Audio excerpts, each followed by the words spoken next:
There was a time in my own journey when I believed that my circumstances defined me. I thought my future was written by the place I was born, the family I had, and the limits others placed upon me. But slowly I realized my life was only a reflection of the thoughts I carried daily. Every victory I experienced began first as a single thought, and every failure grew from a seed of doubt I watered with fear. If you observe your life closely, you will notice the same pattern. Your outer world is nothing but a mirror of your inner world. You cannot rise higher than your dominant thoughts. The truth is simple yet profound. You become exactly what you think about. And when you finally take responsibility for the quality of your thinking, you take responsibility for the quality of your entire life. Number 1. Your thoughts shape your identity. There was a period in my life when I constantly repeated the same phrase in my mind. I am not good enough. It wasn't something people shouted at me. It wasn't written on my forehead. But silently, like a shadow, I carried that thought every single day. And slowly, without even realizing it, that thought became my identity. I began walking into opportunities already convinced I would fail. I spoke less, held myself back, and accepted far less than what I was capable of achieving. This is the hidden power of thought. It shapes how you see yourself, and how you see yourself becomes the boundary of your life. Think about it. Every great athlete, every entrepreneur, every leader you admire before they became who they are, they thought of themselves in a certain way. A runner does not win the race by accident. In their mind, they already see themselves as fast, disciplined, and victorious long before they stand on the track. A person who starts a business does not wait for proof of success before believing in themselves. They first carry the thought, I am capable, I am resourceful, I can learn. That thought becomes their silent compass, guiding their actions day after day until it crystallizes into their reality. When I began to consciously shift my inner dialogue, everything changed. Instead of saying, I'm not good enough, I replaced it with, I am learning, I am growing, I am becoming stronger every day. At first, it felt unnatural, even false, like trying on clothes that didn't fit. But slowly, repetition carved new grooves in my mind. The more I lived with these new thoughts, the more my actions aligned with them. I spoke with more confidence. I took on opportunities I would have once rejected. And soon, people began responding to me differently, not because the world had changed, but because my thoughts had changed, and that shaped the way I showed up in the world.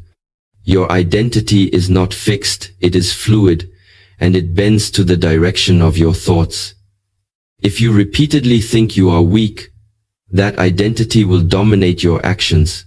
But if you think of yourself as disciplined, focused, and resilient, your body and choices will follow.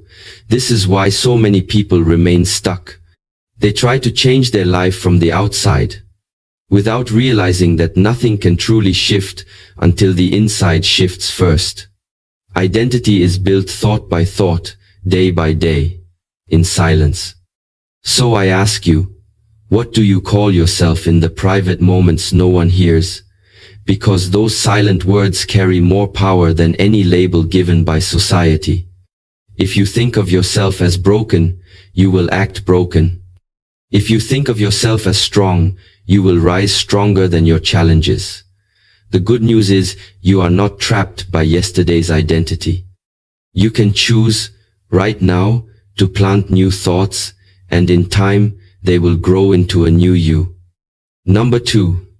What you focus on expands.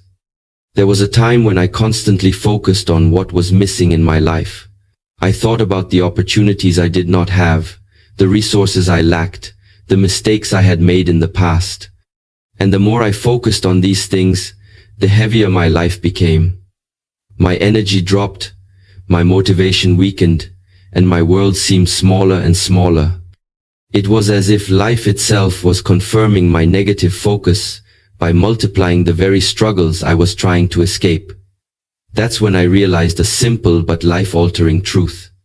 What you focus on expands. Your mind is like a magnifying glass.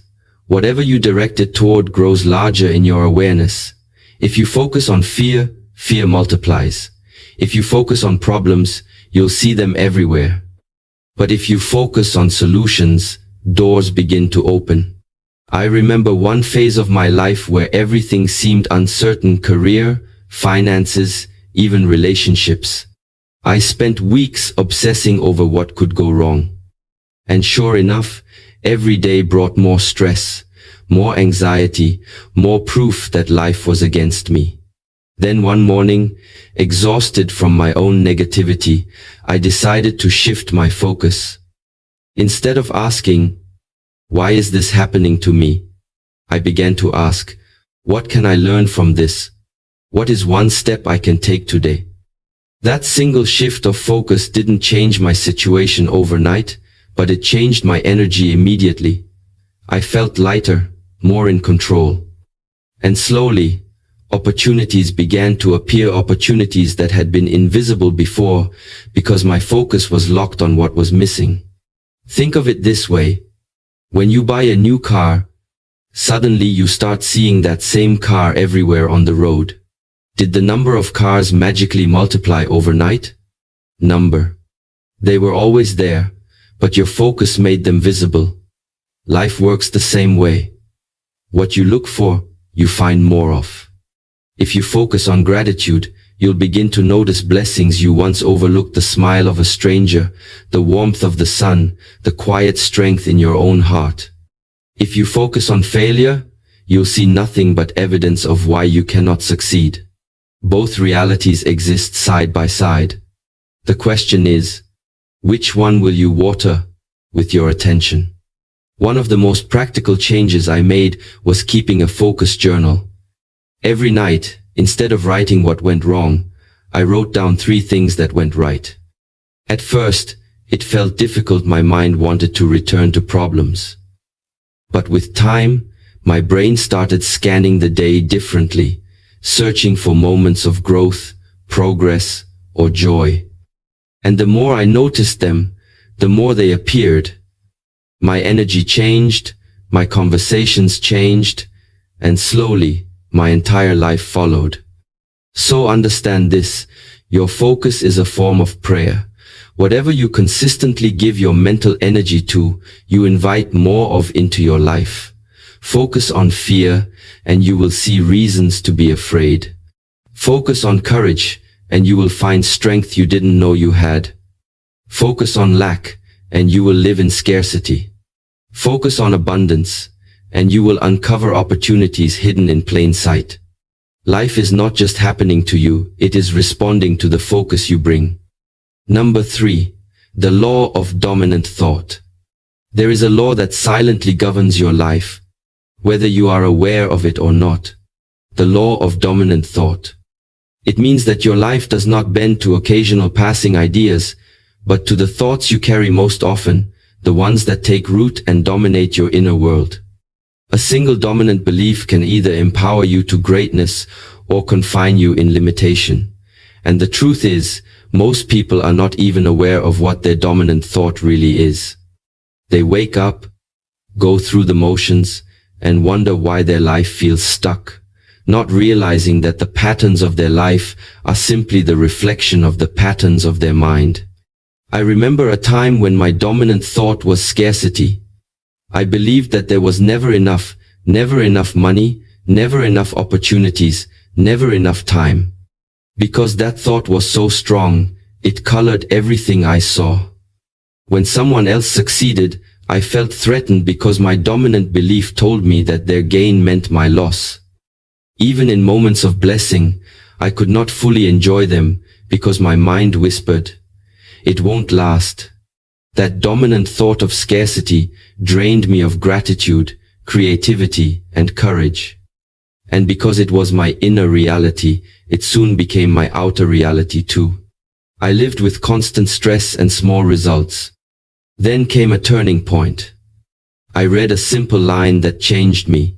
You do not attract what you want, you attract what you are. It struck me deeply. I realized I could not keep thinking scarcity and expect abundance to flow into my life. I could not hold on to fear and still hope to walk in freedom. So I began a process of reprogramming my dominant thoughts. Every morning, before doing anything else, I sat quietly and repeated affirmations of abundance and strength. Life is full of opportunities. I am capable of creating value.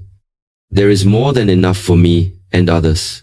At first, it felt mechanical, even fake. But as the days turned into weeks, these thoughts started gaining weight. Slowly, they replaced the old, limiting ones. The change did not happen overnight, but something inside me shifted. I began approaching challenges differently. Instead of thinking, "This is impossible," I asked, "What can I learn? How can I grow?" My creativity expanded. I noticed opportunities that had always been there, but hidden from my old way of thinking. Most importantly, I felt lighter, freer, more confident in my own skin. My relationships improved because I no longer lived with a mindset of competition or comparison.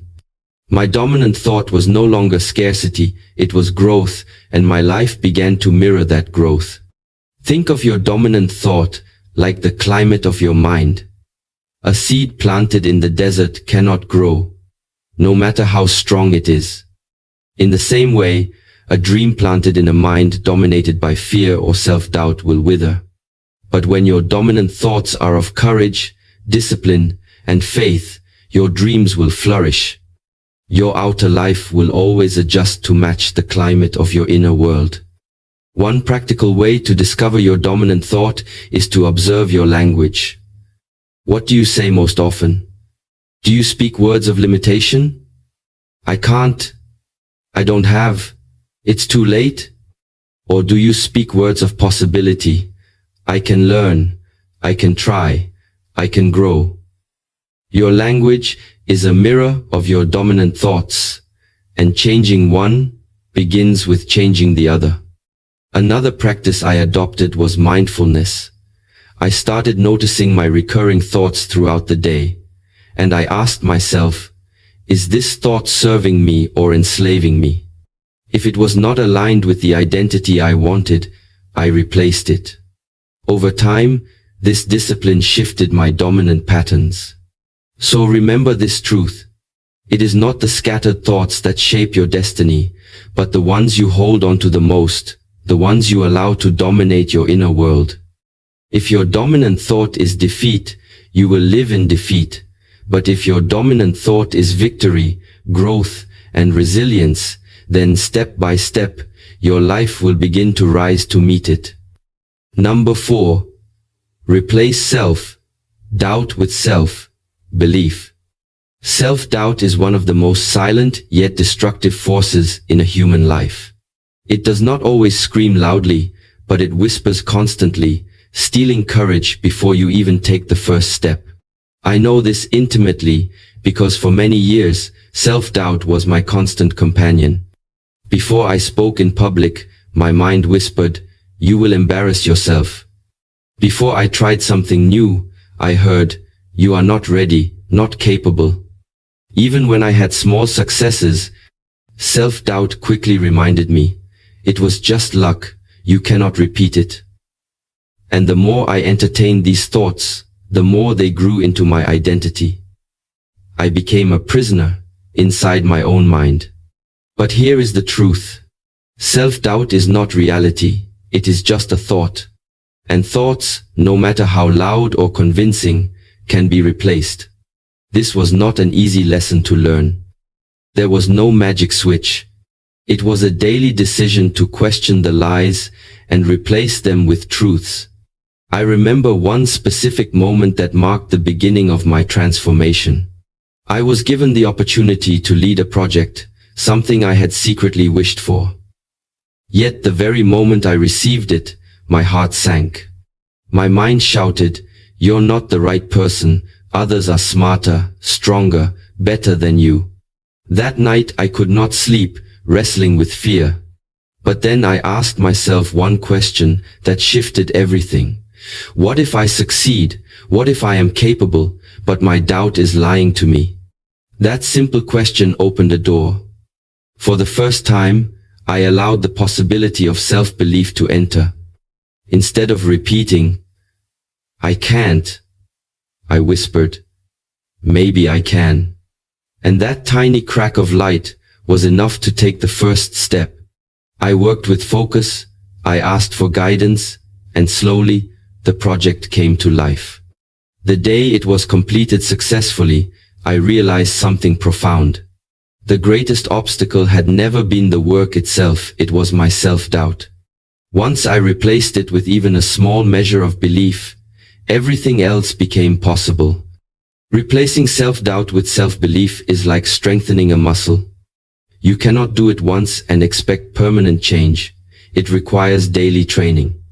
I began writing affirmations in the morning, not as empty words, but as seeds I wanted to grow.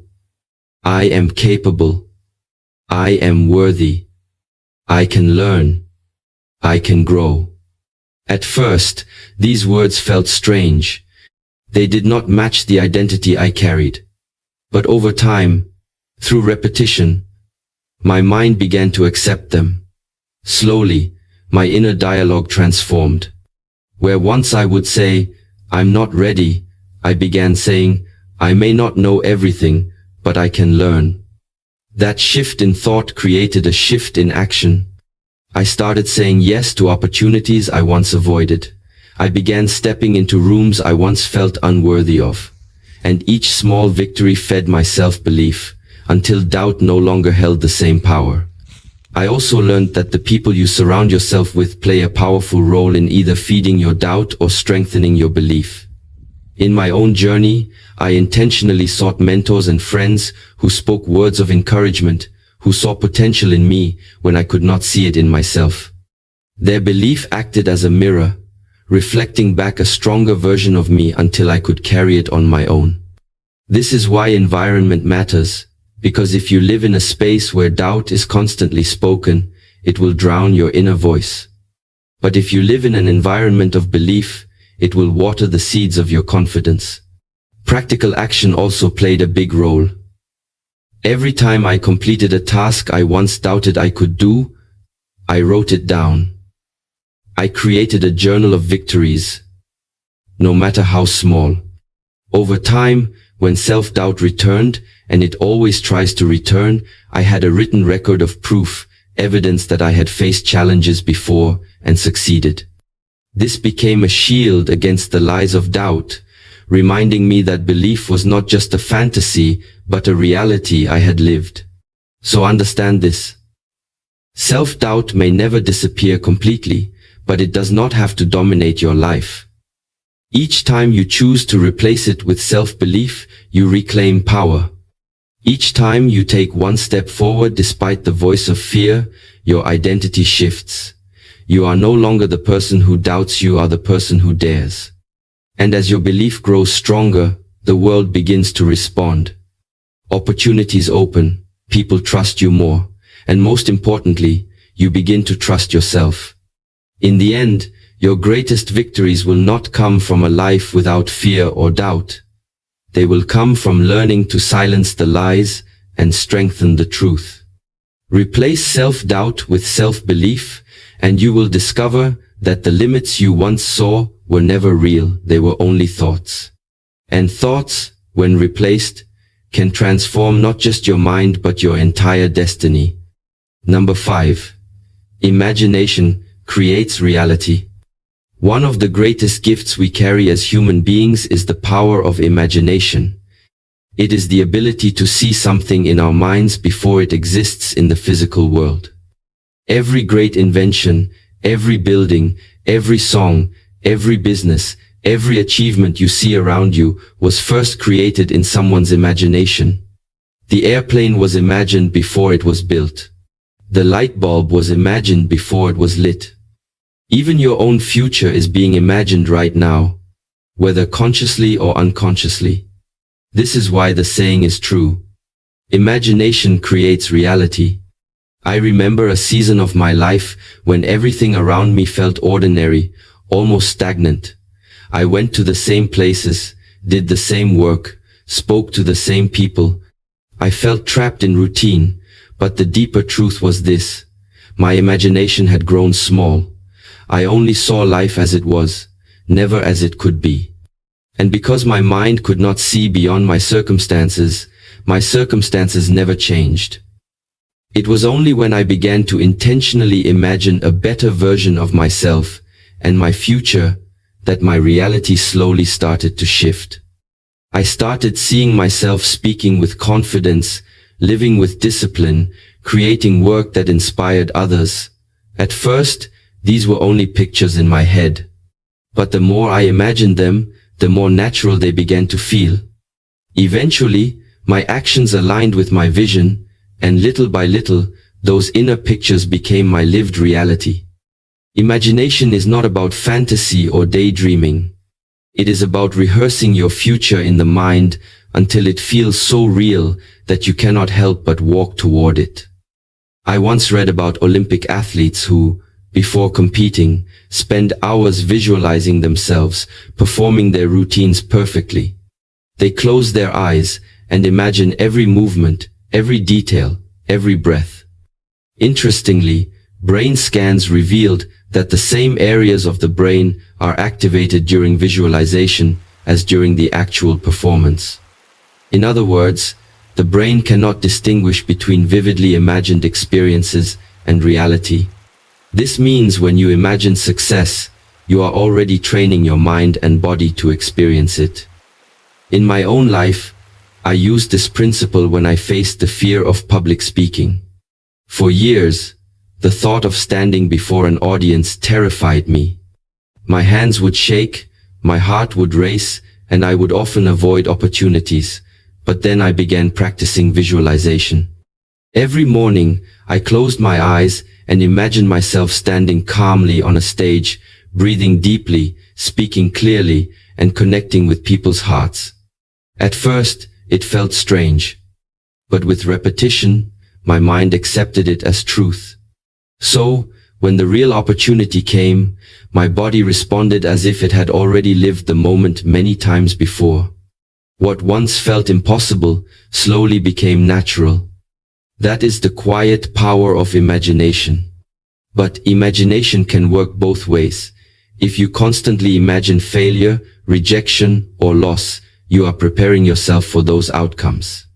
I have met people who rehearse worst-case scenarios in their minds so often that when challenges appear, they collapse instantly.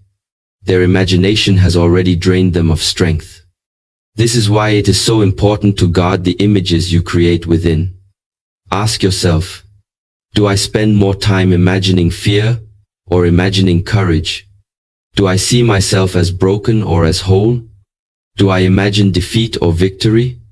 Whatever image dominates will eventually find a way to manifest in your life. One practical way I train my imagination is through what I call future journaling.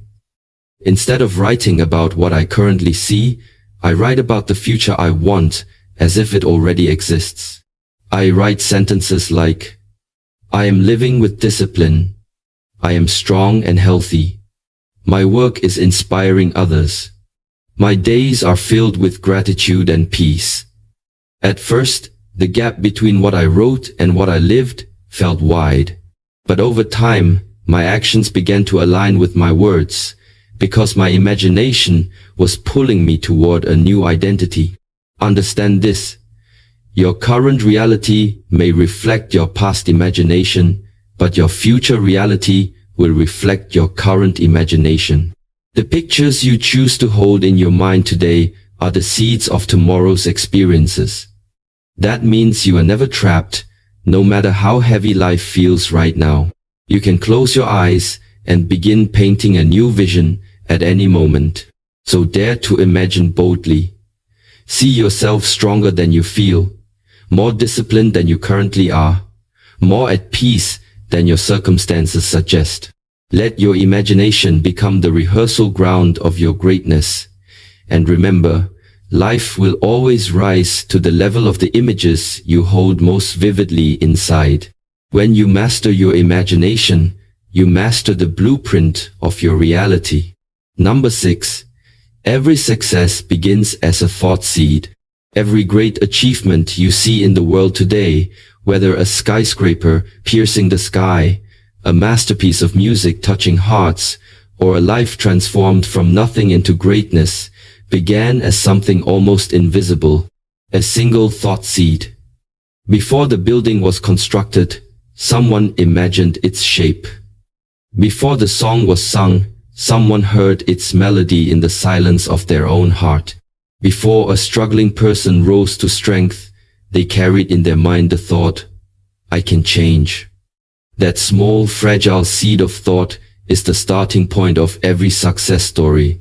I remember a moment in my own life when I was lost in confusion. I had no clear direction, and it felt as if my days were being wasted on routines that brought me no closer to the person I wanted to become. During that time, I stumbled upon a simple idea.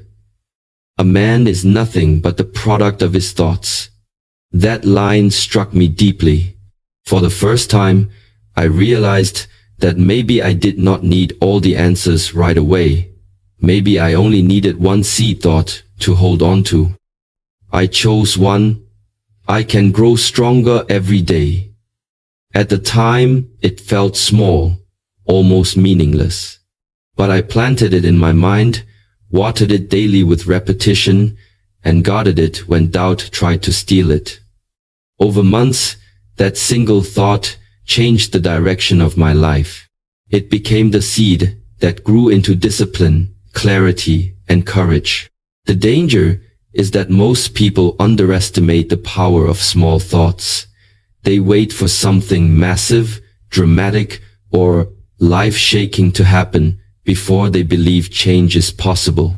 But success rarely begins with explosions. It begins with whispers. Think of an oak tree. At its full height, it can shelter generations. Yet in the beginning, it is only a tiny seed, buried underground, unseen by the world. If you judged the seed in that moment, you would call it insignificant.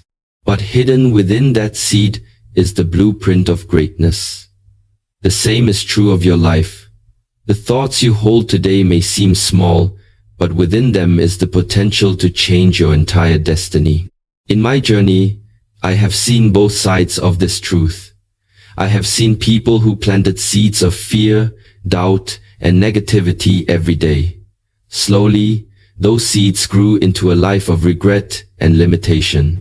On the other hand, I have seen people who planted seeds of resilience and possibility, even when their circumstances looked hopeless. One friend of mine grew up with nothing, no money, no support, no clear opportunities, yet he carried one simple thought every day. I will create a better life for my family. That thought became his compass. It guided his actions, his discipline, his sacrifices. Years later, he not only lifted himself out of struggle, but became a source of strength for others. His success did not come from luck or sudden miracles. It came from guarding and nurturing that single seed until it grew. Here is the challenge. Not all seeds you carry are good ones. If you allow weeds, thoughts of jealousy, anger, or hopelessness to take root, they will grow as surely as seeds of discipline and courage. That is why you must become a conscious gardener of your mind. Each day, notice what thoughts you are planting. Ask yourself, will this thought serve me if it grows into a tree? Will it give fruit or poison? One practical way I began cultivating the right seeds was through reflection. Every night I asked myself, what seed did I plant today? Did I nurture gratitude, courage, and persistence? Or did I feed fear and doubt? This awareness helped me to become intentional about which thoughts I watered with attention and which ones I starved by ignoring. The truth is, Success is not an accident. It is a harvest. And your harvest tomorrow depends on the seeds you plant today. Do not despise small beginnings, because the seed you nurture now will one day grow into the tree that shelters your dreams. The key is patience and persistence. A farmer does not plant a seed today and expect fruit tomorrow. In the same way, you must give your thought seeds time to grow. Keep watering them with belief, feeding them with consistent action, and protecting them from the weeds of negativity. So, remember this. Every success, no matter how grand it looks on the outside, began as a tiny, invisible seed on the inside. And today, you hold countless seeds in your hands. The question is not whether you will plant something, the question is what you will plant. Choose wisely. Plant seeds of courage, discipline, and vision, and in time, they will grow into a life far greater than you can currently see. Number 7. Guard your mind like a garden. Your mind is like a garden. Whatever you plant in it will eventually grow. If you plant seeds of positivity, gratitude, and vision, your life will bear fruits of peace and success. But if you neglect it, weeds of doubt, fear, and negativity will overtake it without permission. That is the law of the mind. It will never remain empty. Something is always growing inside you, whether consciously chosen or carelessly allowed. This is why one of the most important disciplines in life is to guard your mind like a garden. I remember a phase in my own journey when I failed to protect my thoughts. I consumed every piece of negativity around me, conversations filled with gossip, news filled with fear, and my own self-talk filled with criticism. Slowly, I began to feel heavy without knowing why. It wasn't one single event that pulled me down. It was the accumulation of weeds I had allowed to grow. Day by day, my garden was being overtaken by thoughts that drained me, and because I did not guard my mind, I lost control of my inner peace. The turning point came when I realized that my mental environment mattered just as much as my physical one. Just like you wouldn't allow garbage to sit and rot in your home, I could no longer allow garbage thoughts to take root in my mind. I had to start pulling out the weeds. Practically, this meant becoming intentional about what I consumed. I reduced time spent on negative news and toxic conversations. I started replacing them with uplifting books, encouraging voices, and silence that gave my mind space to breathe. Within weeks, my inner energy shifted. My thoughts became clearer, my motivation grew stronger, and my heart felt lighter. The weeds were not gone forever. They always tried to return, but I had learned the discipline of weeding my mental garden daily. Think about it. No gardener plants flowers and then walks away, expecting them to survive without care. They water the soil, remove the weeds, and protect the plants from pests. In the same way, you must care for your mental garden. Every morning when you wake up, thoughts begin to grow. Some are natural, some are influenced by your environment, and some are inherited from your past. If you do not check them, negative thoughts will spread like wild weeds. But if you consciously plant gratitude, courage, and purpose, you will slowly transform the entire landscape of your mind. I once practiced this with a simple exercise. Every morning, before checking my phone or speaking to anyone, I sat quietly and asked myself, what do I want to plant today? Some days it was patience. Other days it was focus. Some days it was joy. Throughout the day, I reminded myself of that seed and tried to water it with small actions. If I planted patience, I slowed down in traffic instead of complaining. If I planted focus, I avoided distractions while working. These small acts became water to my mental garden. And at night, I reflected. Did my garden grow the seed I planted? This daily ritual taught me that guarding my mind is not a one-time act. It is a lifelong practice. But just as a garden is influenced by its surroundings, your mind is shaped by the people and environments you allow near it. If you spend your time with people who constantly complain, criticize, and doubt, their words will blow into your garden like seeds carried by the wind. Soon, weeds will appear, and you will wonder where they came from. That is why guarding your mind also means guarding your company. Surround yourself with people who plant encouragement, who speak life, who challenge you to grow.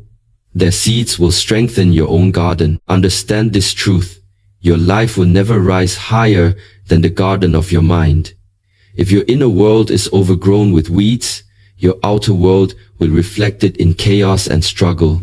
But if your inner garden is nurtured with discipline, gratitude, and clarity, your outer world will bloom with peace and progress. Guarding your mind is not selfish, it is necessary, because everything you give to others flows first from what grows inside you. So, I urge you, become a gardener of your own thoughts. Pull out the weeds daily, plant seeds intentionally. Protect your garden from toxic influences. Water it with gratitude and discipline. And in time, you will look around and realize that the beauty of your life is simply the harvest of the thoughts you chose to grow within. Number 8. Environment shapes thinking. No matter how strong a seed is, it cannot grow in the wrong soil. A seed of an oak tree will never become a giant if it is planted in the desert without water. In the same way, no matter how powerful your thoughts or dreams are, they cannot flourish if they are planted in an environment that suffocates them. Your environment, your surroundings, the people you spend time with, the conversations you listen to, shapes your thinking more than you realize. And since your thinking shapes your life, protecting and choosing the right environment is not optional, it is essential. I learned this lesson through experience. There was a season when I surrounded myself with people who doubted everything. They doubted opportunities, they doubted others, and most dangerously, they doubted themselves. Slowly, without even noticing, I began to think like them. When a new idea came to me, instead of asking, how can I make this possible? I asked, what if it fails? When I saw opportunities, I quickly convinced myself they were too risky. My dreams shrank because the environment I was in did not water them, it poisoned them. Looking back, I realized I was not weak. I was simply planted in the wrong soil. The shift began when I intentionally changed my environment. I started spending time with people who dreamed bigger than me. People who spoke with belief instead of fear. Their energy was contagious. When I expressed doubts, they reminded me of my strengths. When I hesitated, they pushed me forward. Slowly, their words began reshaping my inner dialogue. Instead of thinking small, I began thinking bigger. Instead of seeing obstacles, I started seeing solutions. My environment had shifted, and because of that, my thinking shifted, and so did my life. Think about this in your own life. Imagine two identical plants, one placed in the sunlight, watered daily, nurtured with care. The other placed in a dark corner, ignored, deprived of water. Which one will thrive? The answer is obvious. Yet, many of us expect our dreams to grow while we remain in environments that deny them nourishment. We stay in conversations full of gossip and negativity. We consume media filled with fear. We spend time with people who laugh at ambition instead of encouraging it. And then we wonder why our thinking feels heavy, why our confidence withers, why our dreams seem impossible. It is not because the seed within us is weak. It is because the soil around us is toxic. I once heard the phrase, "Show me your friends, and I'll show you your future." At first, it sounded like a cliché, but over time, I realized its truth. The people closest to you are like gardeners in your mind. Every word they speak, every attitude they carry, plants something in you. If they plant doubt, you will eventually carry doubt. If they plant belief, you will carry belief. That is why one of the greatest acts of self-discipline is to choose your environment wisely. This does not mean abandoning everyone who struggles. It means being aware of what you allow to dominate your space. I had to set boundaries not out of pride, but out of survival. I limited my exposure to voices that drained me and increased my time with voices that lifted me. I replaced hours of negative news with inspiring books and lectures. I sought out mentors who were already living the life I aspired to. Slowly, the soil of my environment became richer, and my thoughts began to flourish. One practical practice I use is what I call the environment check. Every few months I ask myself, is my environment feeding my growth or starving it? If it is feeding me, I stay planted. If it is starving me, I change something, whether that means adjusting the people I spend time with, the media I consume, or even the places I go. This simple reflection has saved me countless times from falling back into environments that would have destroyed my vision. Understand this. You may carry the strongest dream, the clearest vision, the most determined mindset, but if you continually live in a toxic environment, it will eventually choke the life out of you. On the other hand, even if your dream is small and fragile, the right environment will nurture it until it becomes unstoppable. So guard your environment as carefully as you guard your thoughts. Surround yourself with people who speak life, who challenge you to rise, who water your dreams with belief. Fill your space with knowledge, music, and energy that lifts you higher. Place yourself in environments that remind you of who you can become, not just who you have been. Because your environment shapes your thinking, and your thinking shapes everything about your destiny. Number 9. Affirmations build inner architecture. Words are not just sounds that disappear into the air. They are bricks with which we build the architecture of our inner world. Every sentence you repeat to yourself becomes a pillar, a wall, a foundation that shapes how you see yourself and how you move through life. This is why affirmations are not just motivational slogans, they are tools of construction. With them, you can design and strengthen the identity you want to live in. Without them, you unconsciously build a house of doubt, fear, and limitation. I remember a time when my inner architecture was weak because the words I repeated to myself were destructive. Whenever I faced a challenge, I said, "I can't do this." Whenever I compared myself with others, I whispered, "I'm not enough." These affirmations were not positive, but they were still affirmations, negative ones. And because I repeated them daily, they became the walls of the prison I lived in. The more I said them, the stronger they grew, until I believed them as truth. My actions, my choices, even my posture reflected the structure I had built inside. I wasn't trapped by reality, I was trapped by my own words. The turning point came when I learned to consciously use affirmations to design a stronger identity. At first, it felt unnatural. Standing in front of the mirror and saying, "I am capable, I am strong, I am growing," felt like lying to myself. My reflection seemed to mock me. But I persisted because I realized something powerful. Affirmations are not about describing your current state, they are about declaring the state you are growing into. A seed does not look like a tree, but it contains the tree within. In the same way, your affirmations may not match your life today, but they contain the life you are building tomorrow. One personal practice that changed me deeply was writing down 10 affirmations every morning before starting my day. They were not long sentences, just powerful truths I wanted to embody. I am disciplined. I am worthy of success. I am resilient. I attract opportunities. I live with purpose.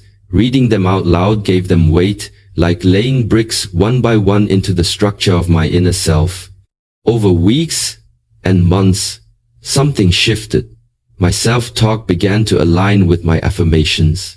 When challenges came, instead of saying, I can't, I naturally thought, I will find a way. The affirmations had become the architecture I lived in. I also noticed how affirmations affected not just my thoughts, but my energy. When I spoke words of belief in the morning, I carried myself differently throughout the day. My body language changed, shoulders back, voice stronger, eyes clearer. People responded to me differently because the architecture inside me was no longer fragile. It was built on firm foundations. And when setbacks came, as they always do, I no longer collapsed. The walls inside me could withstand the storms outside. But just as you can build strong architecture with affirmations, you can also unknowingly build weak ones with careless words. I have met people who constantly say, I'm always unlucky. I'll never change. Life is against me. These are affirmations too, repeated so often that they become permanent fixtures in the house of their mind. Then they wonder why their life feels heavy and unchangeable. The truth is, they have built their prison one brick at a time, not realizing they had the power to build a palace instead. One of the most practical lessons I've learned is to be intentional with language. I no longer allow myself to casually say, I'm stupid, or I'm weak, even as a joke. Words create structures, and I refuse to build walls that will one day trap me.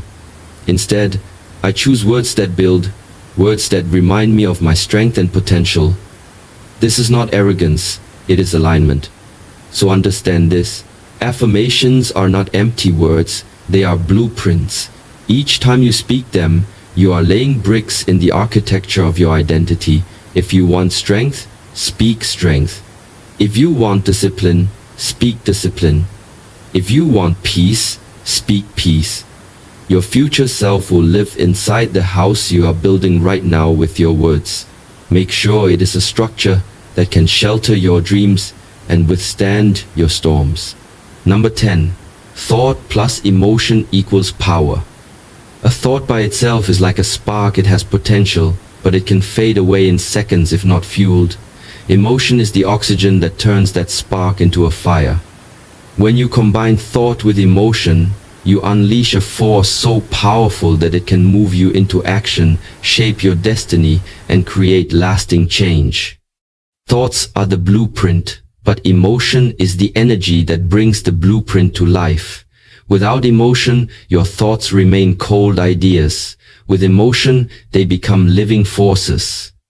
I learned this lesson in a very personal way.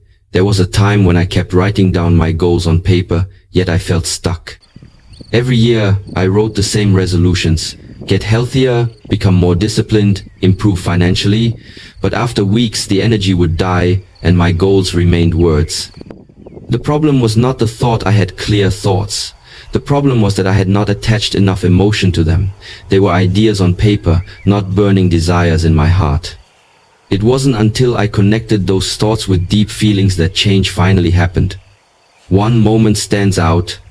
I vividly remember standing in front of a mirror, tired of my own excuses. I thought about my health and whispered, I need to change. But this time, I allowed myself to feel the weight of my neglect. I remembered how sluggish I felt climbing stairs, how my lack of energy limited my presence with loved ones, how I was betraying the gift of life itself. Tears welled up. That thought, "I need to change," was suddenly soaked in raw emotion. It stopped being an idea and became a decision. From that day forward, I began taking consistent steps toward transformation. Thought had met emotion, and that created power. Think of it like this. A car can be beautifully designed, with every part in place. But without fuel, it won't move an inch. Your thoughts are the car, the design, the plan, the direction. But emotion is the fuel that sets it in motion. A person who deeply feels their goal will always outperform someone who only thinks about theirs. That is why people who feel their why so deeply, whether it's for family, for freedom, or for self-respect, often achieve what others consider impossible. Their thoughts are not cold, they are burning. Another example comes from public speaking. Early in my journey, I prepared well. I wrote speeches, memorized lines, and rehearsed. But audiences were not moved. They nodded politely, but there was no real impact. Then I realized the missing ingredient. I was speaking with thought, but not with emotion. When I began to share my personal struggles, when I allowed my voice to shake with passion and my eyes to shine with conviction, something shifted. People leaned in. They didn't just hear the words, they felt them. That is the difference. Thought informs, but emotion transforms. Emotion is also what imprints thoughts into the subconscious.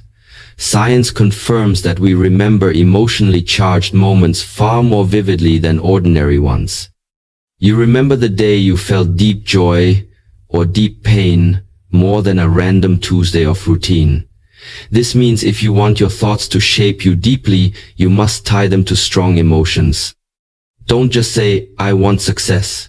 Close your eyes and feel what success will mean. The relief, the pride, the freedom.